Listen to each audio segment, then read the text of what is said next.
welcome to Comics Covered. I'm John, and this is Matt. We're the co-founders of CovrPrice.com. If you're not familiar with CovrPrice, check us out. There's a free trial. You can see what your entire collection's worth, set it and forget it. Oh, look at that handsome guy. Look at that handsome guy.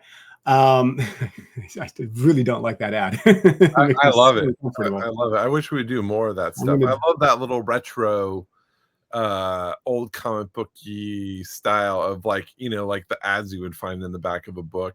Those no, it's fun. I just don't like that you made me that person. Well, these were some of the publicity photos we took, right? And they were in my folder, and you were already in that position, so it was begging for it. It was destiny. It was destiny. Yeah. But speaking of retro style of art and kind of pop art kind of stuff, you like how I did that? We have an amazing interview today. Matt, do you want to introduce our guest? Yes. If you're paying attention to New York Comic Con, if you've seen our list, you'll recognize this artist. It is the artist Flops with an exclamation point. With an exclamation mark.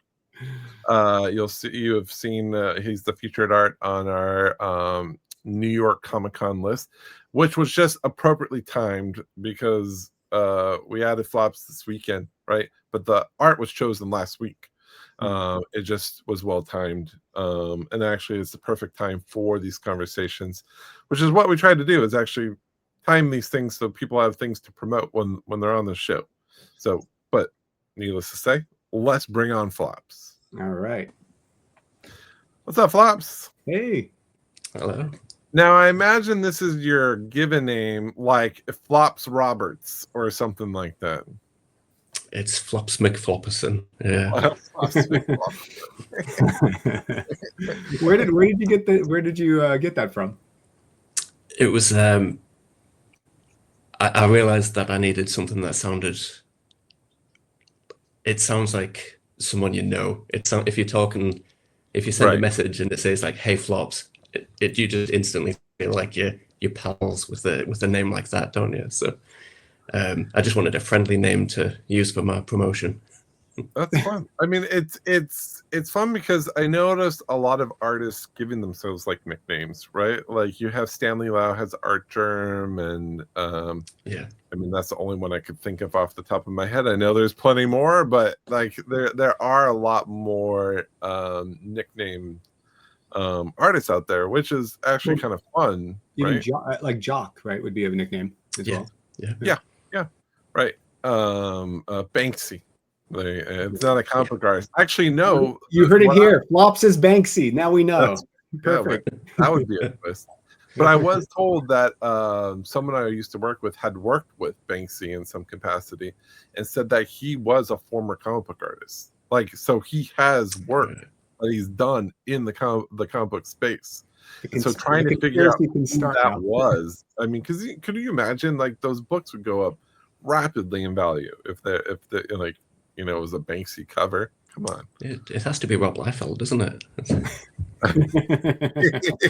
That would be the biggest twist ever. That would be awesome. That'd be like, I don't know. Banksy has a lot of feet in some of his work, and they're pretty good feet. I can imagine Rob in like a jumper with a hood on, just doing some spray painting on a wall with his his fame on the line. You know, the one thing that we could say about Rob is that he's not subtle. And you know, he's not very like sneaky. He doesn't quietly go around. He makes his presence known. So I think we could rule out Rob. But it is fun to play with that concept. So Flops, we have a ton to go through, and we kind of want to take people through just your overall journey and kind of go through some of your work.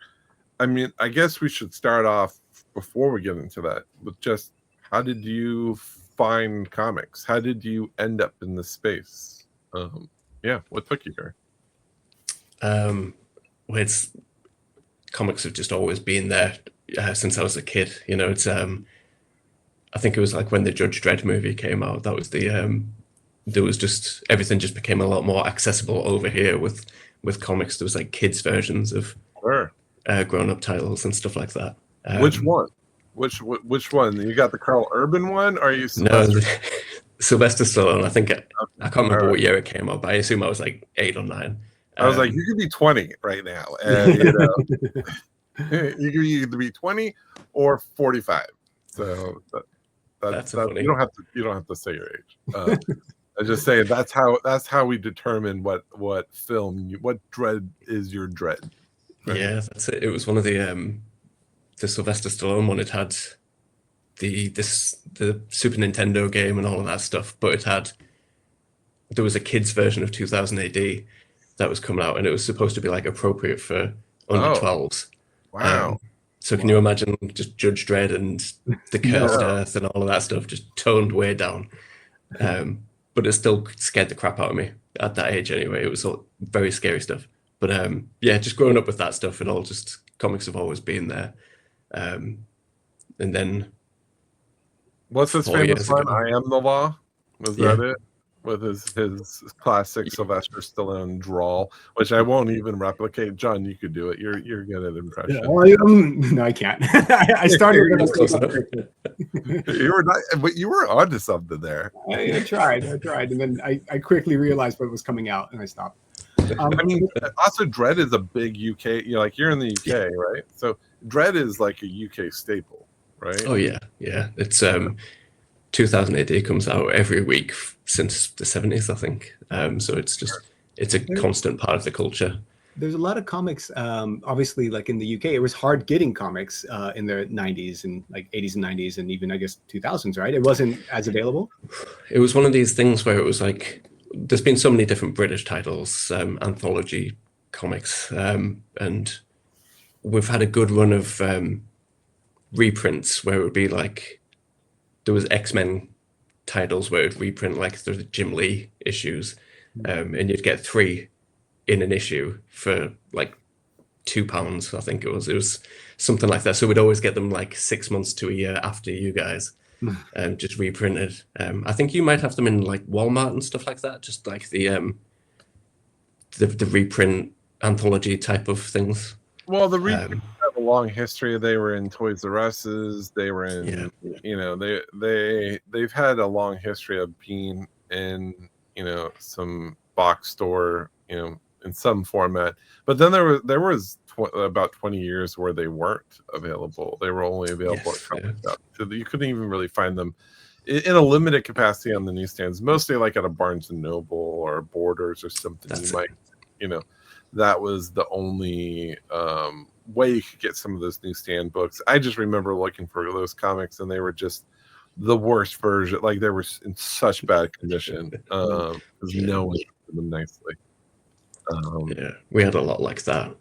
But in the 90s, when I was little, it was always, you could go in the most random little shop in the middle of nowhere, and there'd be an American issue just amidst all of the women's magazines and Knitting Weekly and stuff. There was because you'd get X-Men and Spider-Man because of the cartoons. Sure. And then I remember getting an issue of Justice League Task Force, which was just like, there was the one time that shop had a comic, and it was that issue, and it made no sense that it existed in that shop. So yeah, I mean, how many copies of Knitting Weekly did you buy? Oh, it was all we had for a long time. Knitting Weekly. Let's take a look at some of your art. We've been talking about just art in general, and I mean, your style, I guess, would kind of be classified. I mean, I'm sure there's a lot of different stuff, but kind of pulp, kind of like retro style ish. I mean, how would you describe it? Am I way off?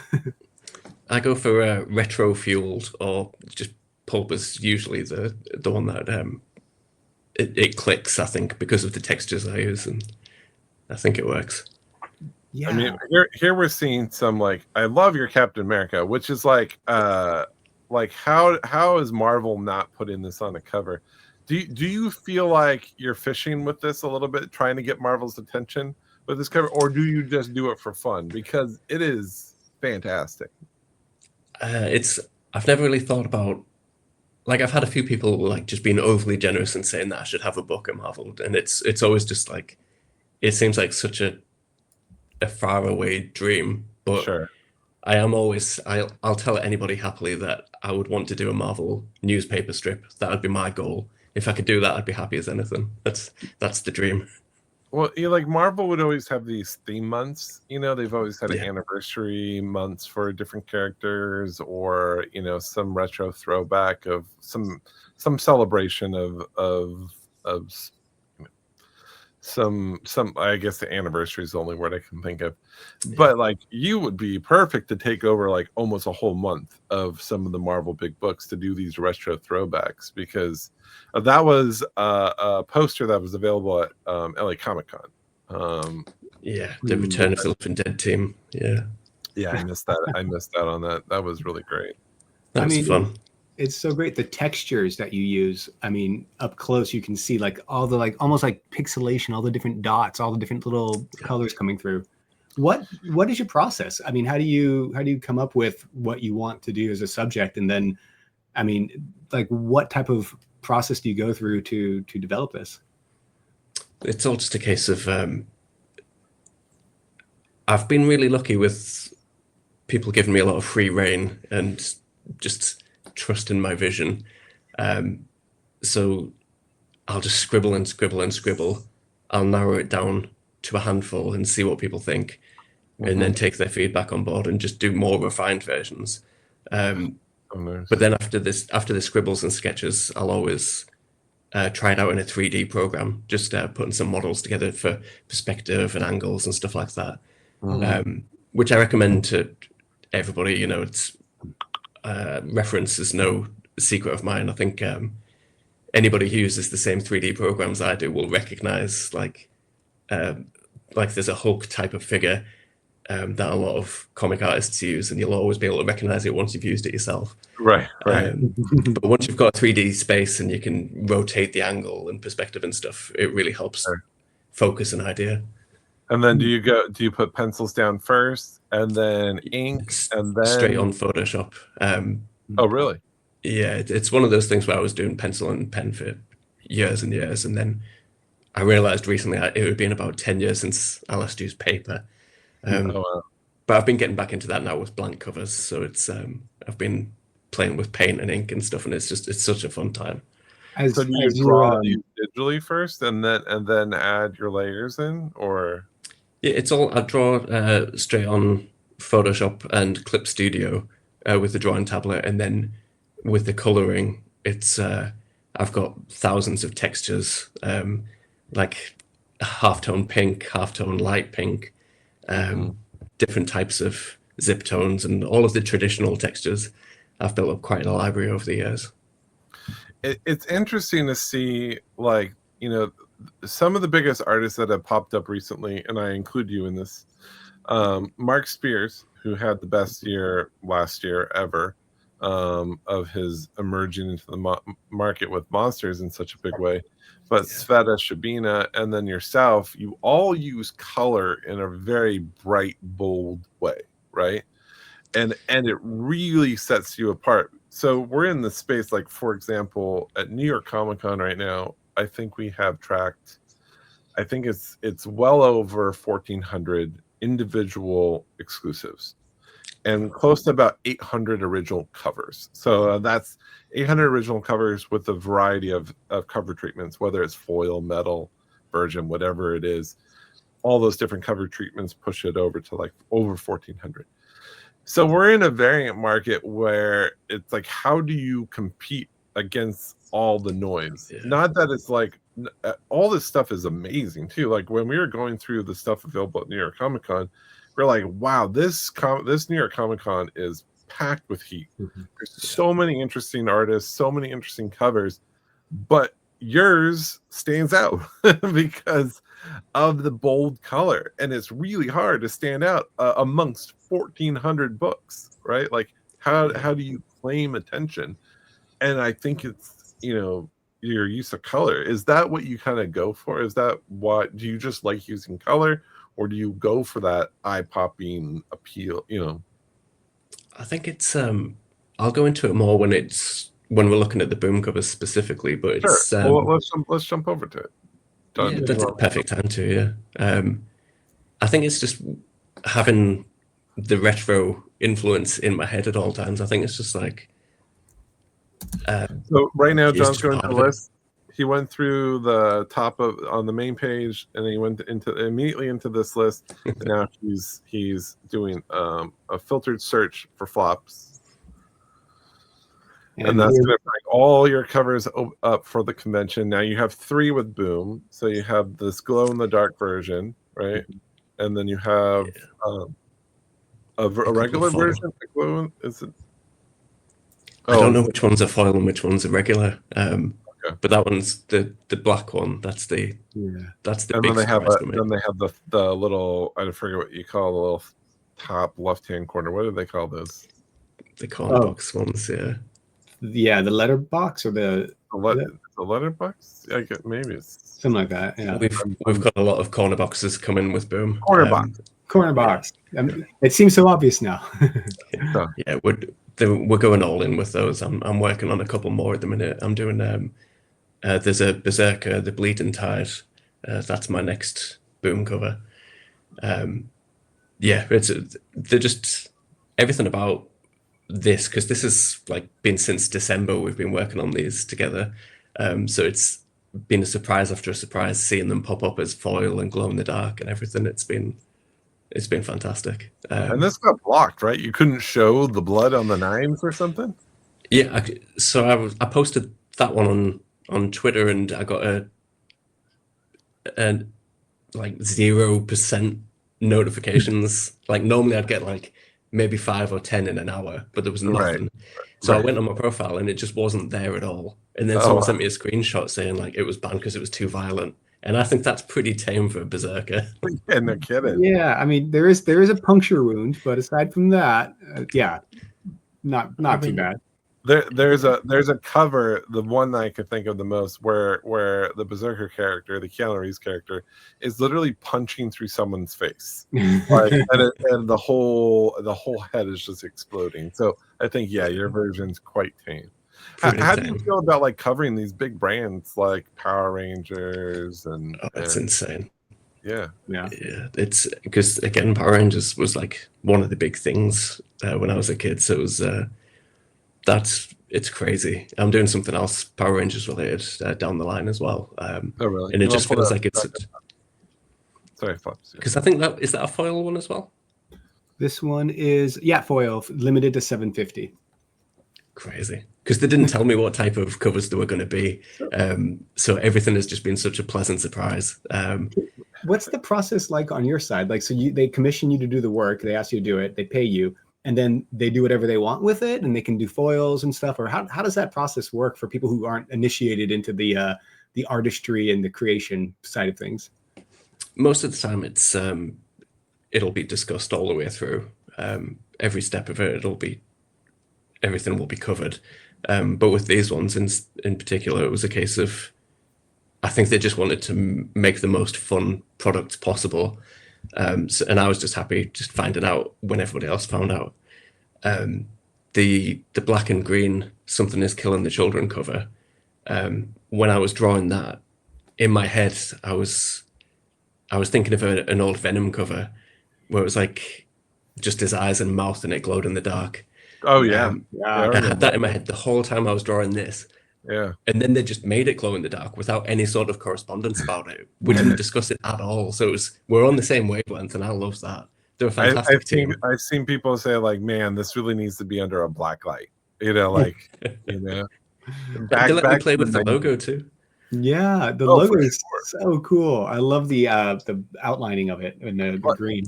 Just to exercise our point, like John, can you click on that issue of Something's Killing the Children and just pull up the whole all the variants? I just want to show like this is what I'm talking about. Like if we look at all the variants that are available for this issue, now you're in the midst of like some pretty big names, right? Yeah. That are here. I mean, even Jenny Freeland's in there. You know, there's some big names.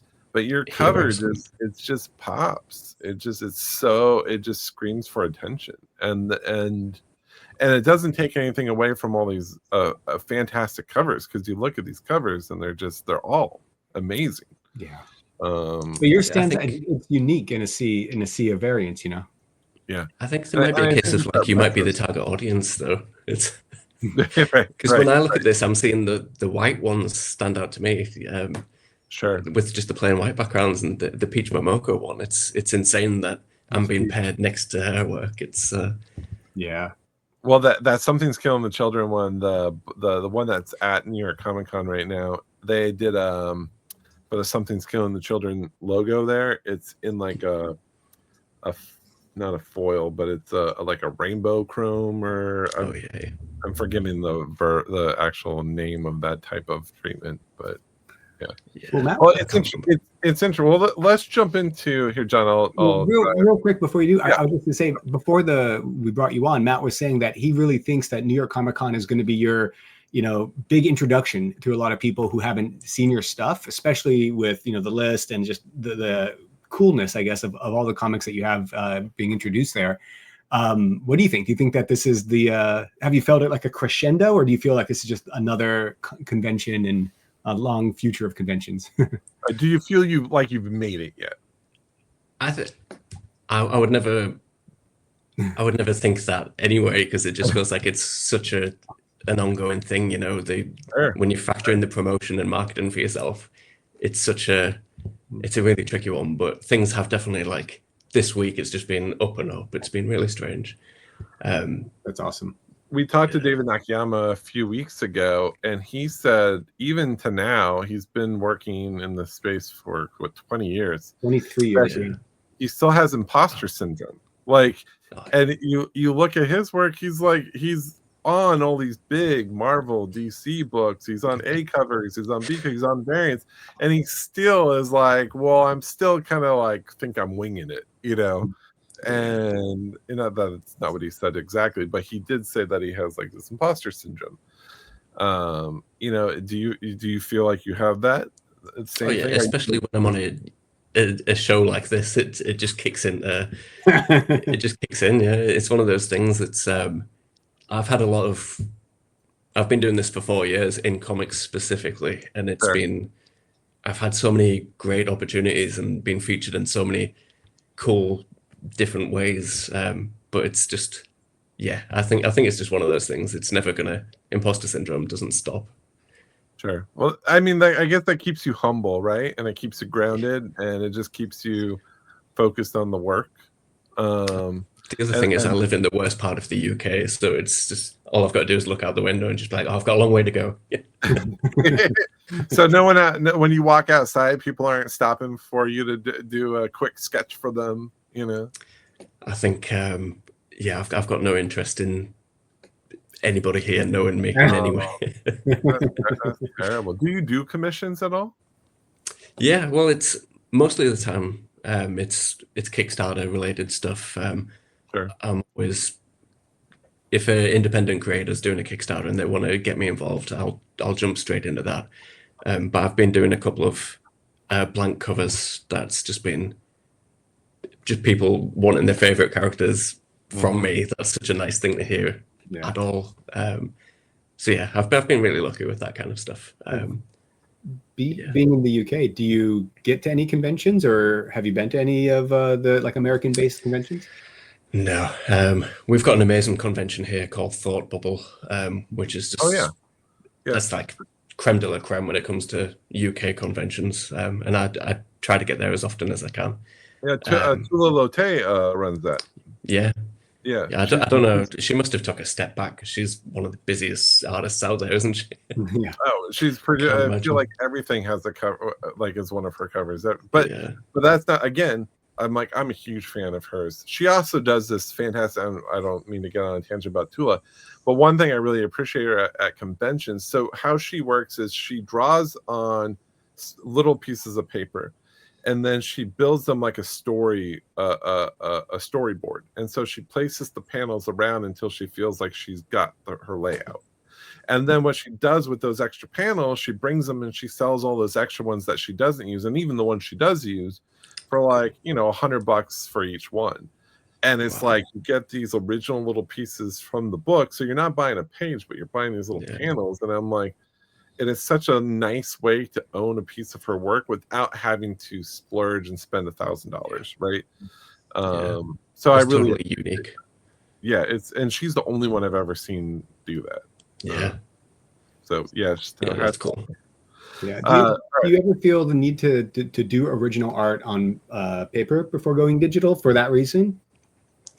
It would be a case of just such a crappy ballpoint pen on lined paper sketch. But I do that frequently. I've got a little notepad, but I would never be able to do like anything worth anything like that, you know. No, I'm sure it's fantastic. Yeah. we'll buy them is what we're saying. Draw something right now. No, just kidding. We're not going to make you do that. Honestly, I think it's one of those things like if you were looking through a school kid's notebook and just seeing like boobs like everywhere, that's what it's like. Just again, we will buy that is what I'm saying. You're speaking to the right audience because that's the hottest thing in comics. If you look at all the books that are in the New York Comic Con list, I would say it's 70% boobs. Like it's really probably inaccurate. When you're scrolling through, I mean, I've kept going through it because I keep going to see the other artists I'm next to. But when you scroll through your list of stuff, it's insane. Just the amount. There's so much stuff. There's so much. There is so much stuff. Crazy. I mean, it's amazing.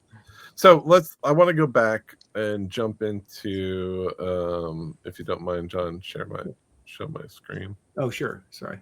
Here. So this is a Rogues Gallery by Hannah Rose. I always say Hannah May Rose, but it's Hannah Rose May. She's such a sweet person.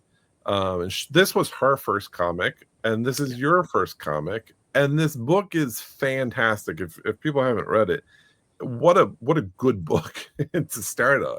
Mm-hmm. So take us to like, how did you get your first cover here?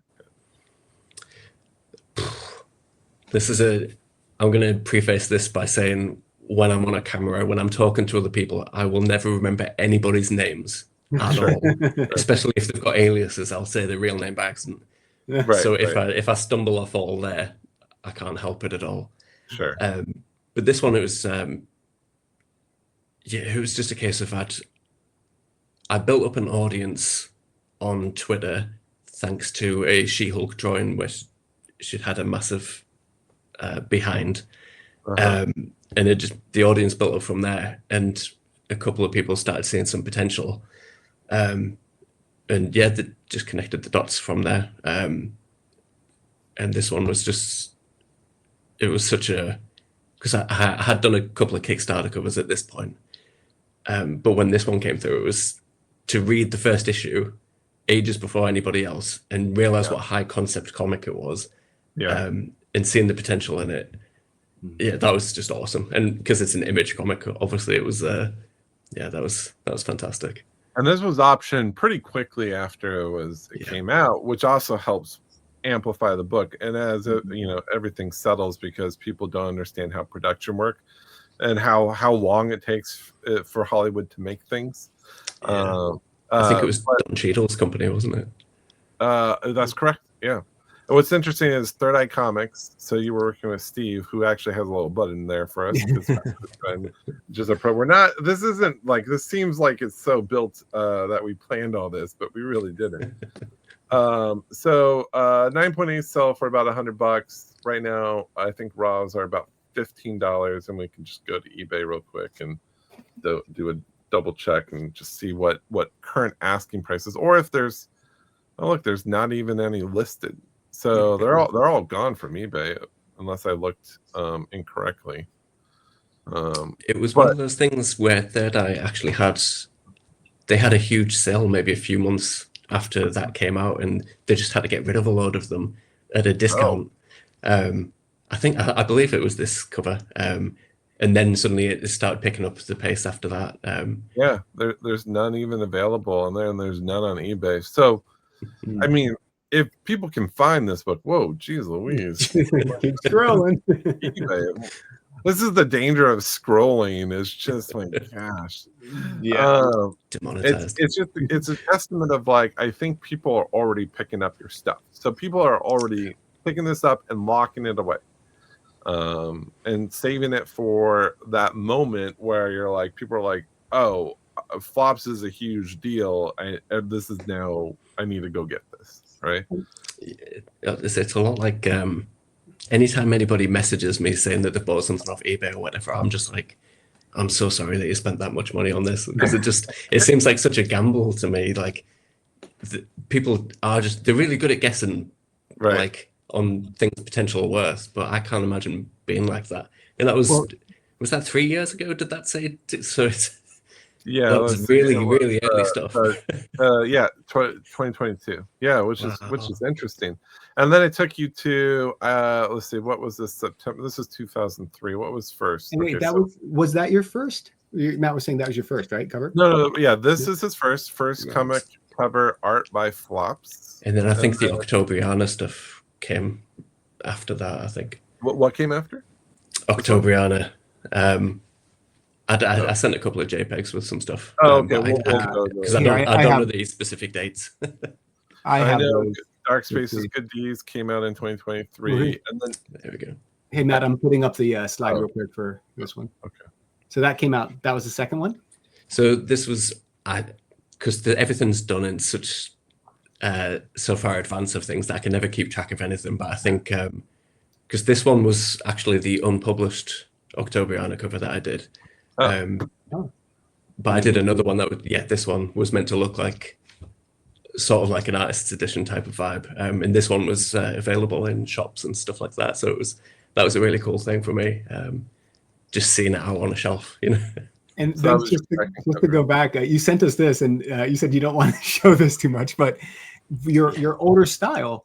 I mean, look at the advancement. I mean, even this I think is fantastic. I mean, you can already see the play with color. You're connecting everything, and then you get to like these kind of covers and everything that else that we were showing you. I think because that older stuff is from between 2010 and 2020, so this is years ago at this stage. I feel like I should be further along, but I can see the improvements, and I can see the building blocks of where I am now. So it's nice. I spent years not looking back on anything, and now that I'm seeing it on a screen, it's nice knowing where my stuff came from. You can see the origins of everything. Yeah, no, it's awesome. I love seeing that kind of stuff because it like anything, like being a writer, being an artist, being anything you advance, and every single day is a lesson and a new angle, a new thing to think about, and feedback, and like it eventually develops into this super honed, beautiful style that we see in comic books. When you look at all the iconic artists out there, you can just look at the cover, any cover, and you go, oh, that was J. Scott Campbell, for example, or Todd McFarlane, Frank Miller. You just like that's who that. There's no one else who could do that kind of thing. Yeah. And I think your style is 100% there now. It's like you look at that, you're like, oh yeah, it's Flops. I mean, you kind of look at this. We go through, this version is still selling for ratio, which is $47, and I doubt you can probably even find. I doubt there's any available. So I think this is what's happening right now. People are realizing like, oh, there's something going on with him, and people are just buying these up and just tucking them away. Yeah, there's nothing on eBay. So someone's stockpiling your stuff, or multiple people. For me, this was the cover that I kind of remember for you that really kind of put you in the this was your first do we have it as a key? This was your first FOC release that was outside of a store exclusive, right? This was your first official cover that was actually promoted and orderable. Actually, this might have been. It might have been this, then Harriet Tubman Demon Slayer for Massive. Oh, okay. They could be either way around because I was drawing everything in such a small amount of time that it's tricky keeping track. There's the Harriet Tubman one. Yeah, that was massive. I did a couple of covers for them, and they were available on shelves. I bought that in my local comic shop, which was just like the most mind-blowing experience to me because they're just Funko Pops and nothing else. So seeing this on a shelf, that was crazy.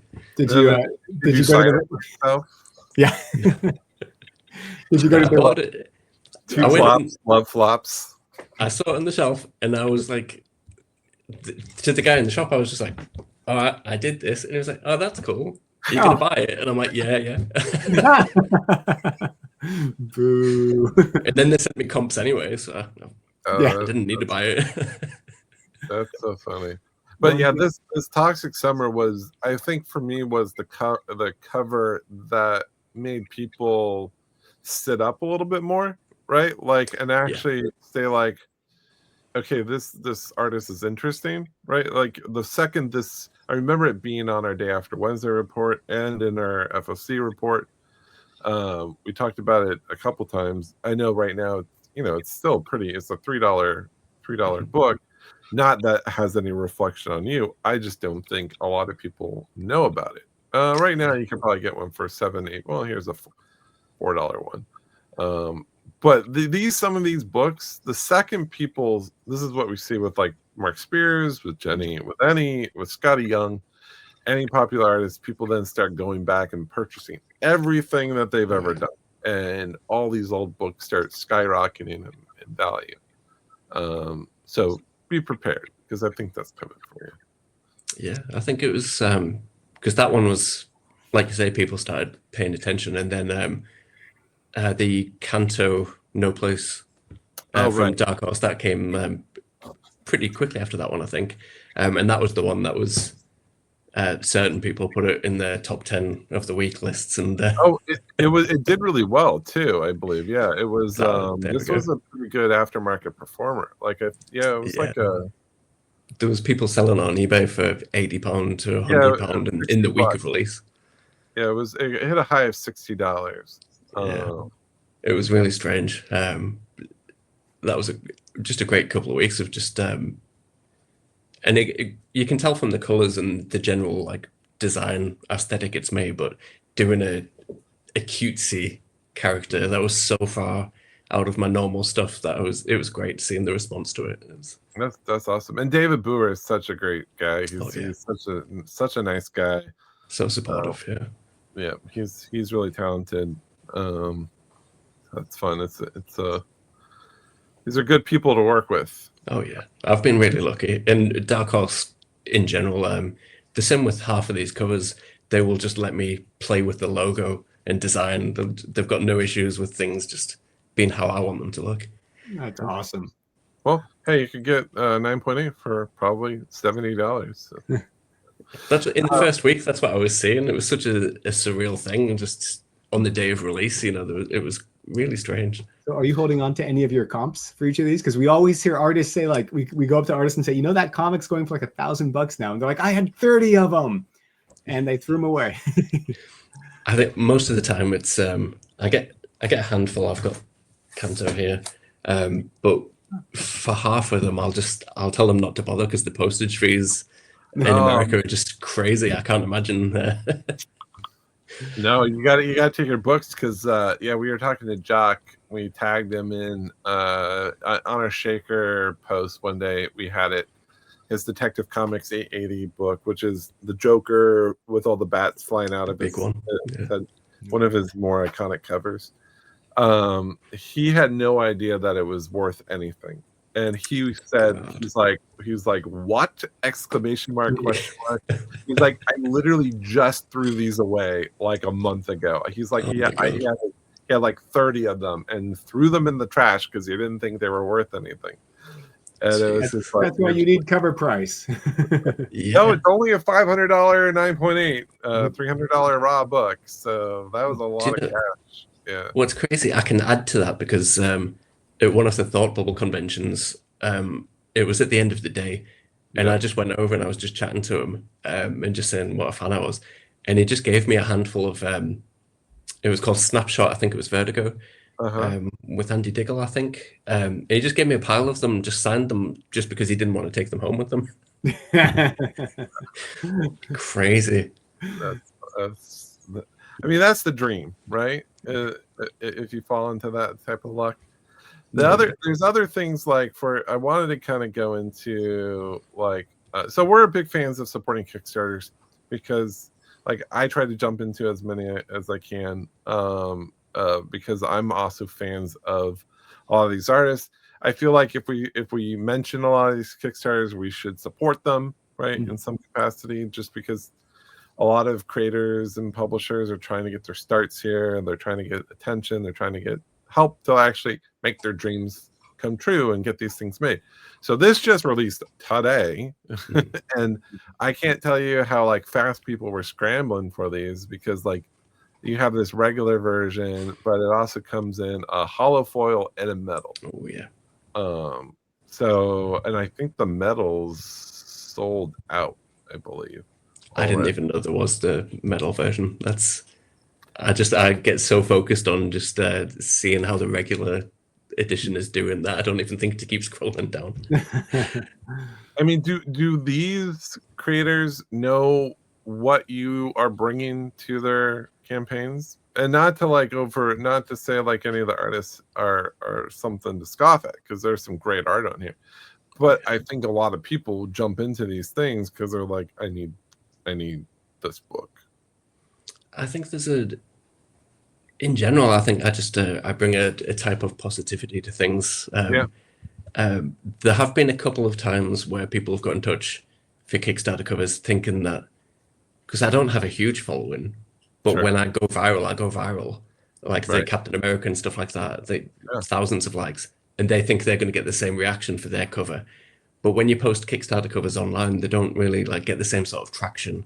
So there's been a few times where it's just been like, maybe they've got 200 followers and I've got a few thousand. They think it's going to just be free advertising, and it never really works out in that way. Yeah, I could totally see that. Like it's hard to garner. I mean, it's a lot of it is, kind of buried, right? So I think we're only one of the few sites that actually does a crowdfunding spotlight article where we kind of try to cover as much as we can. So our focus is we highlight books that are just starting, Kickstarters that are starting, and Kickstarters on their way out. So a lot of times we'll repeat stuff just because it's like, hey, last chance, or here's your chance to get in it early. Just because then we try to call out opportunities. Like you might, like if you look at this and not like, you might not know what Torch Reclaim the Skies is, right? But if you like dig into it, you're like, oh, there's some really interesting art there. So we try to like highlight some of the stuff and try like, look at like, this is a gorgeous cover, and this is fantastic. Lee 22. No, Lee 22. So there's some great stuff, and here was another one. This was Geek-Girl or Cini-Girl. Yeah, Geek-Girl. Cini-Girl. Yeah. And so you had this cover, and I think there was this Cabra Cini cover that you can order. Really old. That must have been 2022, maybe. That was. Oh, really? And then they had even like a special Flops package, I think, that people didn't even meet the capacity of it. So like, oh, here's the full cover. This is cool. Like a pretty awesome spread here. Yeah, it's a lot of fun. That one was actually done maybe a year or a year and a half ago. And it didn't work out for the campaign at that time. So it's just been Sam, the creator, has been saving it for this time around. Just a lot of fun. Is this two different covers, or is this? Yes, there's a connecting covers so the Geek-Girl one, the character with the cape, that's coming in. Then I think it's one of the covers next time, but you can get it as a pair for this one. So I think it's available as a pair now, and then it's one of the covers next time. And then you could have got like all this like interesting past stuff. Like you could have got the your Harley and your Poison Ivy. For Mad Love, yeah, those were too saucy for my old Instagram. and then we had this one, which was called Fantastic Freaks. And then your cover in here was like there's an Andrew Peapoy. I'm a big fan of Andrew Peapoy. Really his cool. Covers are getting hot because he did covers for Afterlife of Archie, and that just got picked up to be made into a of course, yeah, fantastic. But here's your cover for Fantastic Freaks, which is fantastic. I mean, yes, Having done Kickstarters, has that in any way influenced the way you present your art or the marketing that you do to get the word out that you're doing something like this? It's just a case of I've just been relying on just the luck of just talented creators getting in touch with me. I don't think I'd be able to just promote myself as just a Kickstarter cover exclusive thing or anything like that, because it's so frequent that I'm just collaborating with people that I love online. So many talented writers will just send me a message in the middle of the night like, oh, I'm thinking of doing this in a few months. And that Torch cover, we've been working on that for a while, and the comic itself is just like such a just there's so many just action-packed and fun Kickstarter comics. It's great to be involved, but and then is this a Kickstarter book, or is this something you produced on your own? That was a Kickstarter with Bloodline Comics. I've done a couple of Carmilla covers, and I'm working on they've got a Christmas special coming out soon. Magic Powder, I'm working on another issue of that currently. Jeez. I mean, like, people are going to be like, these are going to be so hard to find, because I think stuff like this, are just, I mean, this people do collect copper tone homages, right? I don't know if that was that your intention? Was it a copper tone homage? That was the plan of the team behind things. They wanted to specifically, because I wouldn't have thought of that on my own. But yeah, the stuff like adding the pile of dead people and stuff like that, it's all just my own twist on adding things to it. The same with the Power Rangers cover from earlier for Boom. It's they wanted a giant size X-Men homage cover, and it's obviously the classic cover with the white background, but I wanted to do it as a graffitied wall being busted through. Nice. It's just always about just like, they'll give me ideas and I'll put a little spin, and I think just having a voice has been such a important part of this process and my career. It's I think people get in touch because they know that I'm going to bring a voice to it, rather than just like sticking to a formula. Yeah. I realized I was covering your face, and people are going to be like, "You're covering his face for too long." That's great with me. Like, we're like also new at this, and so thank you for bearing with us as we do these new interview style shows. But we're excited to have you on. I thought this was really cool. Yeah, look at this. Is like, what? How many issues is this? Is this 7? I mean, like, pay attention to this, because I'm a connecting variant fan. What happens is people overlook this. They just see the one cover and they're like, oh, it's just another Rick and Morty cover. And then by the 6th one, they're like, oh, this is a big set. Oh, this is a Flops set. Oh, I can't find the first 4 issues anymore. Right?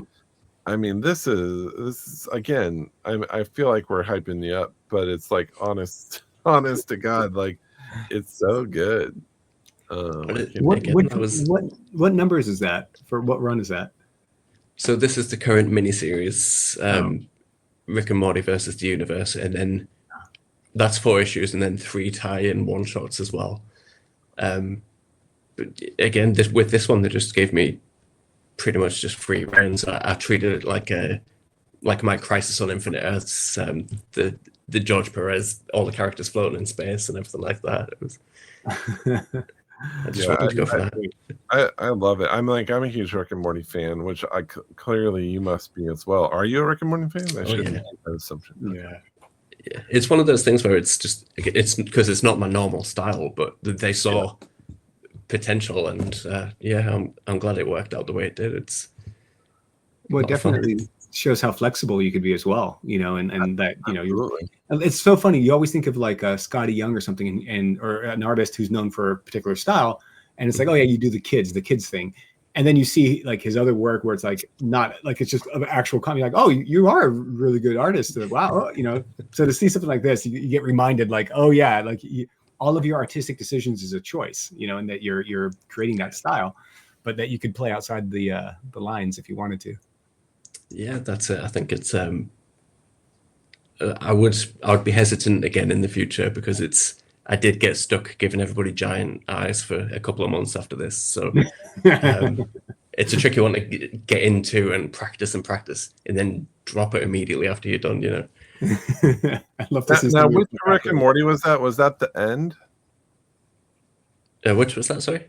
Which Rick and Morty was that again? Oh yeah, Versus the Universe, and then Versus Universe. The end is the next one that follows that, I think.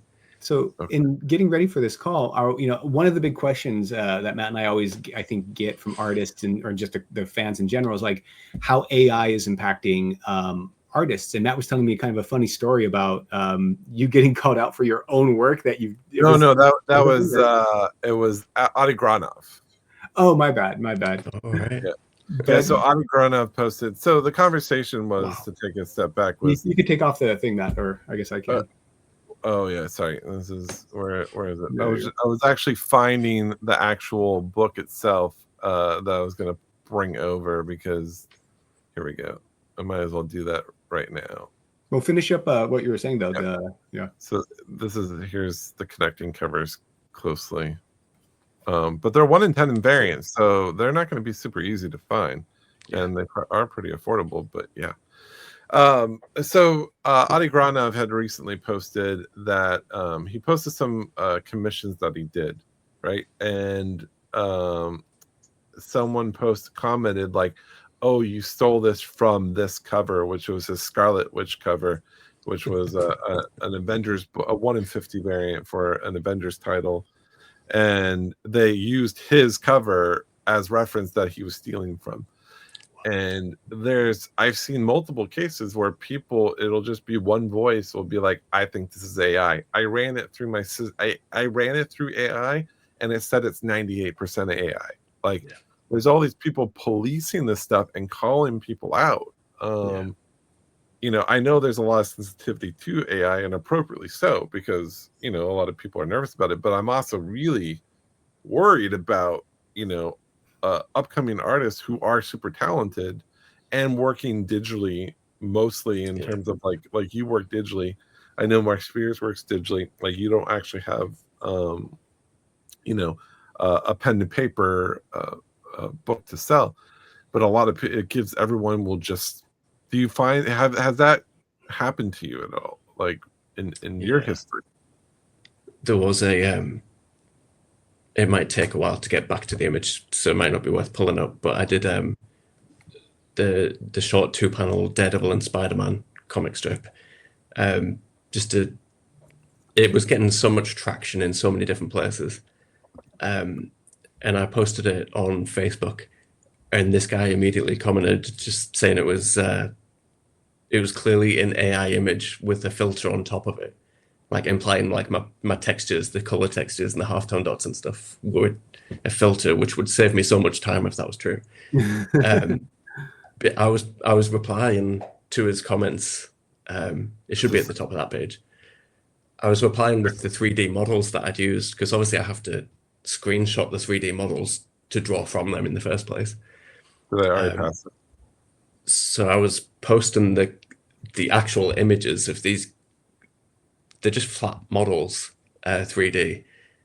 And he was reporting each one as nudity and harassment. Oh, no. So I was posting the proof, like for everybody else who was potentially seeing that thread. And I was posting the proof, and it was just like, this comment was removed, this comment was removed. I must have done it like 10 times. And then I just realized that I hate Facebook anyway and just stopped.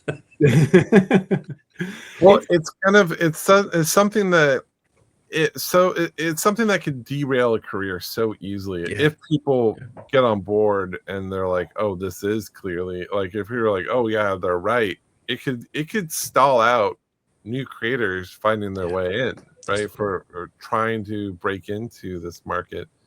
Absolutely. You know, it's something that I'm kind of worried about in terms of like, I do understand why people need to police it, because there is a lot of AI out there, right? Yeah. Oh yeah, Kickstarter is ridiculous for it at the minute. It's really brutal seeing so many AI comic books just amidst all of the wonderful talented ones. Yeah. It's, like I say, it could completely even just that sort of negativity, even if it doesn't escalate to like a mob or anything, it might just dishearten them so much. And I think it's just easy enough to just be like, if you can have a bit of fun with it and just be like, oh no, I'm not very good at anatomy, sorry. Like, it is sorry that you didn't like this thing that I drew badly. There's a million different, Doesn't mean it's AI, it just means, it sucks to have to defend your own work, you know, over and over again. But I guess that's the age that we're in, and that's just one of the realities of talented artists. Kind of, you know, I don't know. A lot of people aren't good at art, you know, and to see something talented, it's hard to believe that someone can create that themselves without nowadays using some sort of, you know, enhancement. But obviously, you can.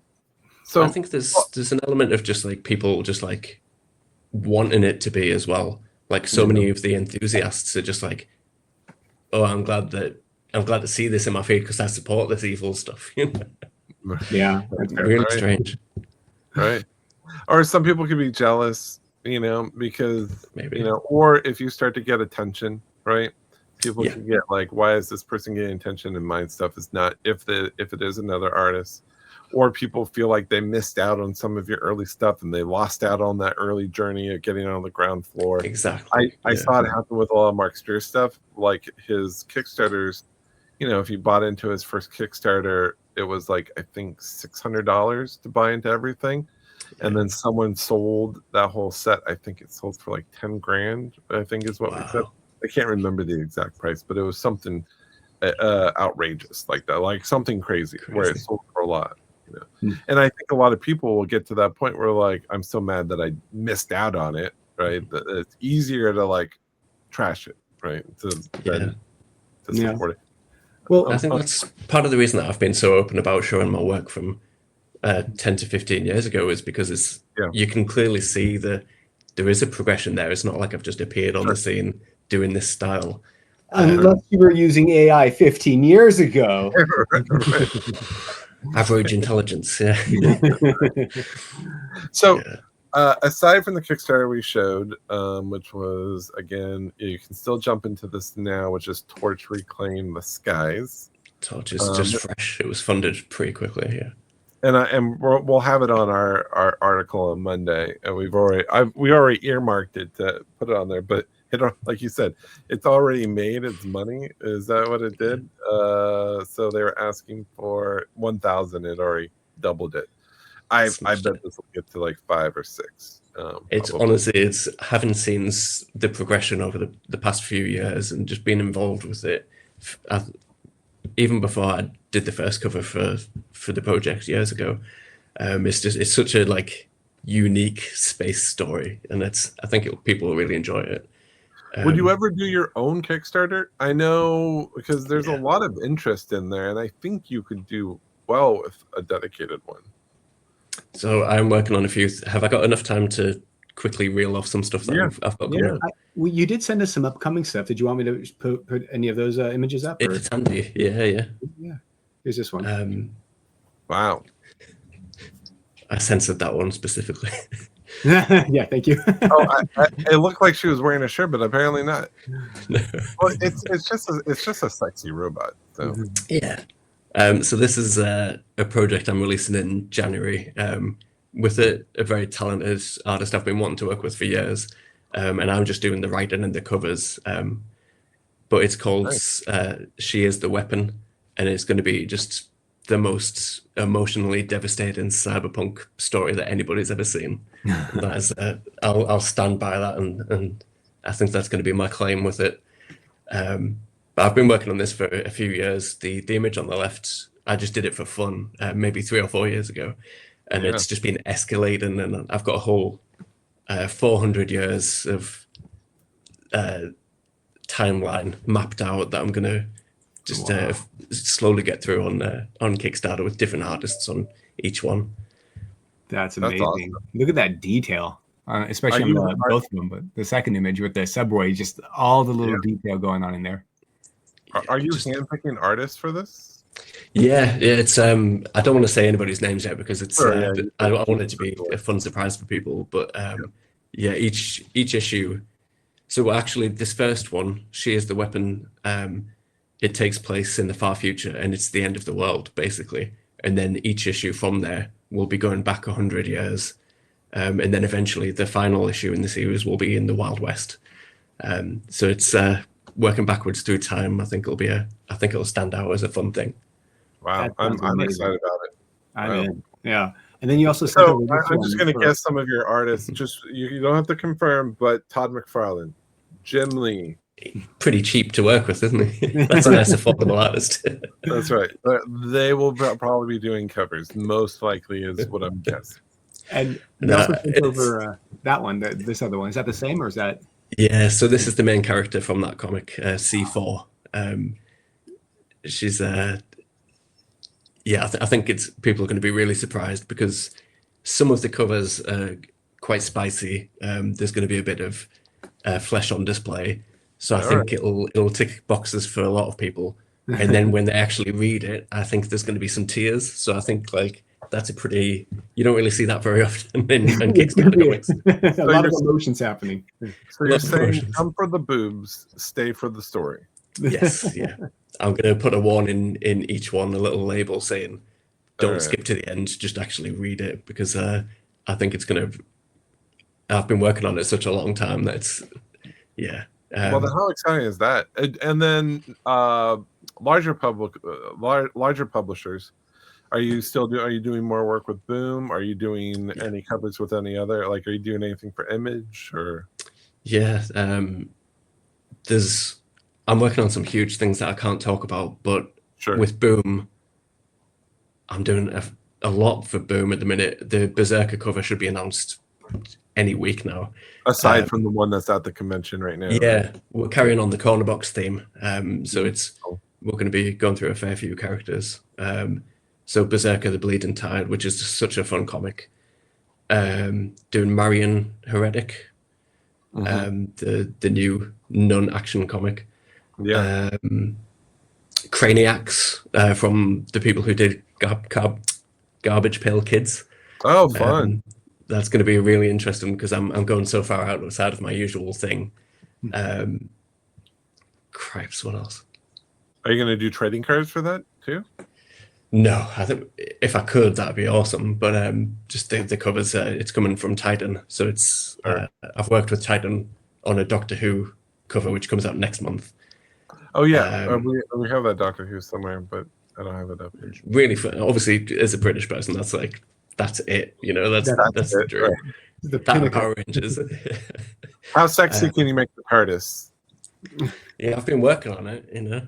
And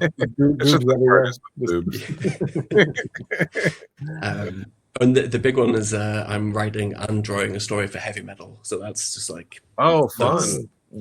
Another just dream come true. Very lucky. Have you written before, or is this would this be your first thing that's out in the world? This is based on it's the Marvel fan comic stuff has given people a bit of confidence that I've got some message to send to say.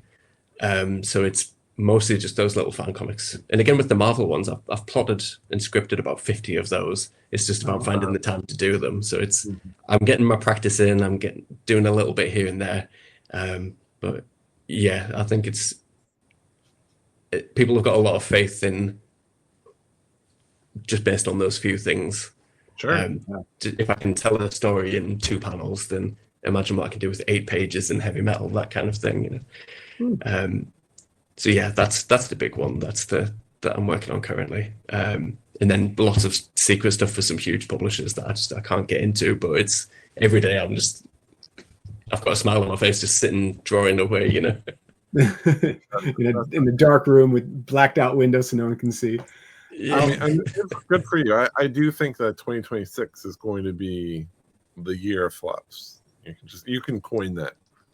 If I keep with the momentum of luck that I've had recently, I think it's even just in January, February, and March, there's so much crazy stuff coming out in a row. So yeah, it's and I've been putting a lot of pictures together as well for different stories. So it's if I can write my own stories and then write some for other publishers as well, and that'd be the dream. Amazing. So your internet's dipping a little bit, and I think you said you're on the outskirts of the UK there. not great. Where can people find you if they want to kind of keep track of everything that's coming out and just be able to buy the stuff that you're producing? So I pretty much just put everything on Instagram and Twitter. I'm under @FlopsComics, and some of my more collaborative stuff is Cripes Comics, which is in my bio, which is I'll use that as the platform for showing the artists I'm working with. Like this is from my superhero comic called The Obliterators, where I'm working with a couple of different artists to just do some fun Silver Age type of stories, because the stories I'm doing for publishers are so depressing. I needed something to balance that out. These really remind me of I don't know if you've seen it, but there was, oh man, who did it? Was it Dark Horse? They did a series of tabloid covers with like Ghostbusters and Transformers and X-Files and stuff, and it has a very similar vibe to this. I've not actually seen those ones, and considering I'm a Dark Horse fan, I'm going to be straight on Google afterwards. I'll bring it up real quick as John's going to do that. That's awesome. The plan with this is, obviously it takes a little while to do these things, so I'm not posting them all the time, but I want the Instagram feed to look like it's just an ad page from like the 80s comics. I think that would be really cool. I think you're doing it. The font, everything, even like the shading of it is it's nostalgic of that for sure. Yeah, but these are just the people I've worked with on other stuff and just had a lot of fun. So here's some of the covers I'm just bringing up because it's quicker to find the show. Here's the X-Files one. Here's here is the Transformers one right here. Of course, the IDW. That's. And then here's Teenage Mutant Ninja Turtles. Oh, it's Recalled Comics. They're a great site.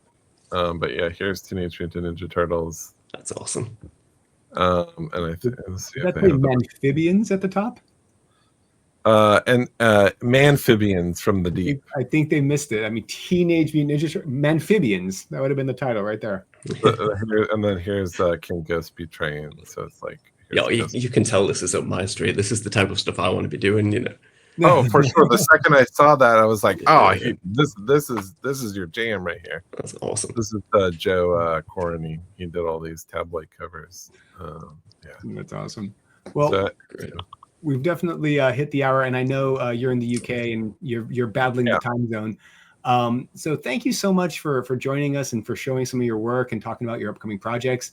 Any final words before we go?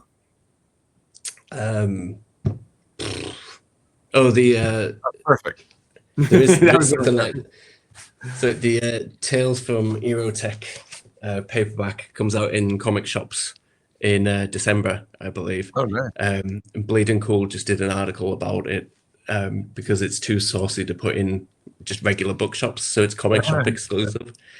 But this is my first published story in here. Oh wow! So that's just really cool. That's the key. It's the key. It's a key book then, right there. Yeah, right there. Yeah, apparently. But it's just they let me just tell a story that I wanted. I won't say any swear words or anything, but it's about a guy who sleeps with his alarm clock. So fantastic, but there's so many different talented creators in that. So I recommend everybody goes buys that in December. It's going to be I think they'll be really surprised. I missed it, but yeah, go. So when's FOC for that? And we'll make sure we tell. I can't keep track of FOCs. We'll look it up. We'll figure it out, and we'll add it to the list. Are there going to be any variant covers for it? Do you know, or is it just the one cover? As far as I know, it's just a typical anthology paperback with just the one cover. Oh no, I'm an idiot. There's a Howard Chaykin cover for it. Oh, fun. There's a few covers that are all amazing, but Howard Chaykin is like one of my heroes. Oh, so fun. it's awesome. I completely spaced for a second and just I've been smiling about that for a couple of weeks. But yeah, Bleeding Cool just had the article just today, a few hours ago, saying that. So yeah, that's it. In the description, what we'll do, we'll add your Instagram and we'll add that Bleeding Cool article so that people can go find those and read more about it. We'll also make sure it's on our FOC We'll call it out just so people can find it, because this is a good jumping on point for fans to like pick up your first written work, right? So if they missed out on all the amazing art we showed, this is a good jumping on point for them to get on the Flops train. And it sounds so dirty when I say it like that, but you know, we'll edit that out then. And again, your full name was Flops Flippity Flops. Was that the full title? Flops McFlopinson. Oh, Flops the fifth. Yeah. I hope you sign someone's book with the full name. Do you know what? Before I was actually taking comics seriously, when I was just an illustrator, if I was in a convention and I was selling prints of just anything like Spider-Man or Batman that I just did for fun, I would sign it just any other name, like a celebrity's name, like Benedict Cumberbatch. I was always just writing his name for no reason. People get home and go like, wait a minute, what? Yeah, then someone's going to be like, I met Benedict Cumberbatch. You know? It's great. Kate Winslet as well. That was there's a lot of different names you can pull out when you're using aliases. You can get away with a lot, but I've been sticking with Flops. But now you're getting too famous, man. Yeah, I'm talking over everyone here. Sorry, John, go for it. I was just saying, you're getting too famous. You won't be able to do that. Or now it'll be like the variant signature is Benedict. Yeah. I'll do Cameron Diaz next, and that'll make the big money. Yeah. There you go. You got to charge different tiers for each one. Have you been practicing your signature? Do you know? I've just been thinking all day, because I've been a big fan of, obviously with 90s comics being such an influence. You know, when they'd put the signature in like a banner, like McFarlane and Liefeld, they'll have the piece of raggedy paper. I've been trying to remember to do that on all of my covers, and every single time I just forget completely. So I don't think, unless you know my style and recognize my style, I don't think you'd be able to just pick it out if you saw it on a shelf. So I need to get better at that. I need to have something on my image to give me away. Well, instead of a little block, it should be inside of a deflated whoopee cushion, and then it just says Flops. Matt is always giving branding advice on these calls. Well, that would work, yeah. But it would work. It would work. Well, Flops, you go. Thank you so much for joining us on Comics Covered. Really appreciate it. Nice to meet you. Good luck with everything that you're working on. We hope to see you at more conventions here in the States moving forward. And thanks so much for joining us. No, thank you. It's everything you guys do. It's always great seeing it on my feed. So actually being involved with something, it's been really nice. Yeah, no, we're appreciative. We appreciate you being in this space and bringing a breath of fresh air with your art. So it is really exciting to see new artists hit in such a big way, which we think is going to happen for you now. Yes. So not because of us, but because of your presence at like New York. No, it's because of us. What do you mean, Matt? What do you? I want to make sure that we're not claiming anything here. Your success is your success. So, obviously. Yeah. So congratulations. I appreciate it. Thank you very much. Yeah. Awesome. Thanks, everybody. Thanks for watching, and keep those comics covered.